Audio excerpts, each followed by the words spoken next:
Bonjour, bonjour, bonsoir. J'espère que vous allez bien. Merci pour vos partages, vos très agréables et très réconfortants commentaires que vous avez, auxquels j'essaie de répondre un maximum. Alors pour des questions un peu plus précises, etc., je vous invite pardon, à écrire sur mon adresse mail voixduslam@yahoo.fr. Voix du slam, je la mettrai d'ailleurs en description. Alors merci pour tout. Repardon pour vos commentaires, vos partages. Évidemment, n'oubliez pas aussi d'un petit pouce à l'occasion, ça peut aider à la visibilité. Alors j'aimerais faire un tour d'actualité très bref, hein, sans aucune prétention. Je ne fais pas partie de ces cabots journaleux qui prétendent tout savoir, tout analyser, tout comprendre. Et je ne répondrai plus désormais avec beaucoup de politesse et parfois de façon un peu didactique aux différents crétins, notamment ces Gaulois de souche qui viennent m'injurier, qui sont des adeptes zémouriens, zémouristes, imbéciles, ignorants, ce genre d'Olibrus, de Lascar, à qui je donnerais bien quelques cours d'histoire ou de français ou d'expression française, voire même d'écriture, parce que visiblement, ils ont des problèmes, alors des lacunes considérables qui font honte à leur francité, qu'ils portent, paraît-il, très très haut. Bref, quant aux Maghrébins, Taouana, Agnanar, de pays voisins, qui viennent m'injurier avec un humour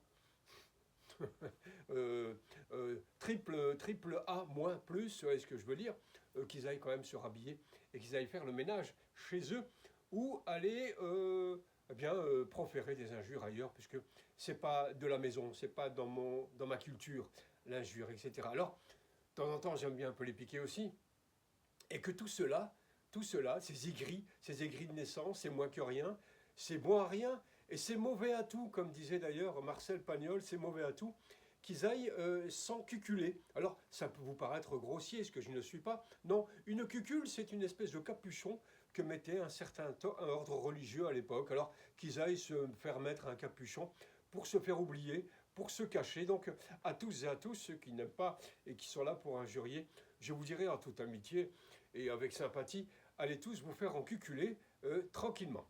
Et encore une fois, ce n'est pas vulgaire. Alors, restons entre amis, entre gens courtois et un peu distingués, en tous les cas, qui se respectent, et revenir un petit peu sur l'actualité. L'actualité, il y en a beaucoup. Alors, il y a toujours effectivement ces perroquettes, ces espèces de poules de basse-cour qui viennent un peu s'exhiber sur les plateaux, comme la Sophia Mabrouk, comme la Salamé, qui s'est pris une raclée monumentale. Elle pourra lui aussi se faire encuculer, se mettre un capuchon pour se cacher, parce que paraît-il que ses scores, après avoir remplacé Sophie Lapix, sont désastreux pour Léa Salamé, rappelez-vous.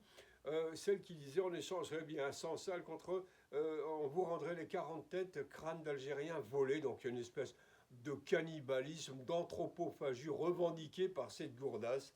Et aujourd'hui, eh bien, quel que soit son, paraît-il, profond décolleté, son pseudo-sourire commercial, vous savez, elle sourit un petit peu comme ces filles qui traversent le bois de Boulogne ou la place Pigalle ou la rue Saint-Denis. Eh bien, malgré tout ça, ces apparats, ces atours, eh bien, elle s'est cassée la gueule et on est très content pour ça. Euh, alors, il y en a une autre aujourd'hui, j'écoutais sur une radio périphérique, c'est comme ça qu'on dit, qui avait invité une espèce de facho qui essayait d'exister, c'est Maître Collard. Alors, Maître Collard, certains l'ont appelé Maître Connard, c'est selon, eh bien, il était venu et le sujet, c'était sur le retour possible, qui est un vrai sujet de société, le retour donc des femmes françaises qui sont parties en Syrie. Alors, il développait la thèse de la peur, de la psychose, attentats, etc. C'est des vraies questions hein, qui sont posées. Comment pourraient-elles revenir avec leurs enfants? Elles sont françaises. Dans quelles conditions? On lui disait non, le risque est trop grand, on ne peut pas prendre le risque, etc. Et celle qui jouait de la flûte et de la trompette en face, celle qui faisait la danse du ventre, c'était Christine Kelly, celle qui ne vit que pour lisser ses cheveux comme si que son africanité est quelque chose de gênant. On sent qu'il y a un malaise par rapport à ça. Et je l'invite quand même à relire certaines sociologues afro-américaines qui me reviendront au cours de l'enregistrement.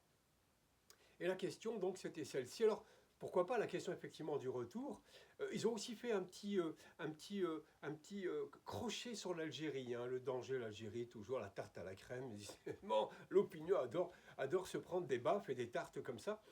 Et alors, ce danger, oui, pourquoi pas, c'est une vraie question. Mais alors, moi, je m'interroge, sur ces 4000 franco-israéliens qui sont allés donc participer, entre parenthèses, à un génocide à Gaza et qui, pour certains, sont déjà revenus. Est-ce que ces 4000 franco-israéliens ne sont pas un véritable danger potentiel pour la sécurité des Français dès leur retour, sachant la cruauté, sachant l'extermination qui se joue là-bas, dont ces Français auraient été donc partie prenante. Alors, je me souviens, et j'ai vu ça d'ailleurs récemment, que l'article 23 alinéa 1 du Code civil, dit que des gens qui sont partis se battre pour un pays étranger qui n'est pas leur pays d'origine, peuvent effectivement être destitués de la nationalité française et donc expulsés du pays ou pour le pays auquel ils ont été combattre. Donc, potentiellement, si la loi est appliquée, et attendons la suite, ces 4000 franco-israéliens devraient être interdits donc de poser leurs pieds sur le sol français. Dans cette même simulacre d'émission et de ce questionnement autour de Maître Connard, Maître Connard, sur son tabouret perché en face d'elle, la petite louve qui faisait à peu près sa maligne, Christine Kelly, tentait d'avoir un discours, on va dire, équilibré et harmonieux. Pipeau, on ne tombe plus dans ce jeu-là. Le hasard a fait qu'il y avait une auditrice, ça sentait vraiment le coup très très téléphoné, qui s'offusquait que ces filles puissent revenir en France après être allées en Syrie, etc. Elle mélangeait tout, insécurité, racisme, antisémitisme. On sentait quand même le coup monter, mais c'est bien l'œuvre et c'est bien la façon, le savoir-faire et le scénario préparé de cette chaîne Europe 1 puisqu'il s'agit d'elle. Dans le même temps, comme l'Algérie est toujours fait partie du discours habituel, du battage médiatique, il y avait Marine Le Pen qui récemment a encore attaqué l'Algérie. Elle voit que ses porteurs, Rotaillot, un peu rouler des biscottos là-bas. Alors elle fait dans la surenchère, elle fait dans la surenchère du nationalisme, pas du patriotisme, parce qu'on ne peut pas dire que l'extrême droite française a été très très patriote, elle a été plutôt du genre collabo, contre la France. Dans le patriotisme, ils n'étaient pas là. Par contre, dans la surenchère du nationalisme, le FN et les autres, l'ASCAR du RN, etc., sont très très forts et sont absents lorsqu'il faut aller au combat pour faire rire de chair à canon. Heureusement qu'il y avait des Algériens, Madame Le Pen et consorts. J'aimerais lui citer pour elle une magnifique citation qui dit tout de ces crevards et de ces crevures, celle du comédien anglo-russe Peter Ustinov qui disait « Le nationalisme est le dernier refuge du scélérat. » Le nationalisme est le dernier refuge du scélérat. Ça, c'est pour tous les scélérats qui aujourd'hui ont encore craché sur l'Algérie. Alors, elle a tempêté, elle a pesté Marine Le Pen en disant « Il faut le triple zéro pour l'Algérie. » Le triple zéro, ils sont bien représentatifs en termes de zéro et de bulles. Le RN, elle a proposé zéro visa, zéro aide à l'Algérie. Ça, c'est le bobard, encore une fois, c'est la tarte à la crème sortie par l'ogresse médiatique, l'arriviste, sauf c'est Sarah Knafo qui avait parlé de millions donnés à l'Algérie, tout ça, c'est une immense intoxication.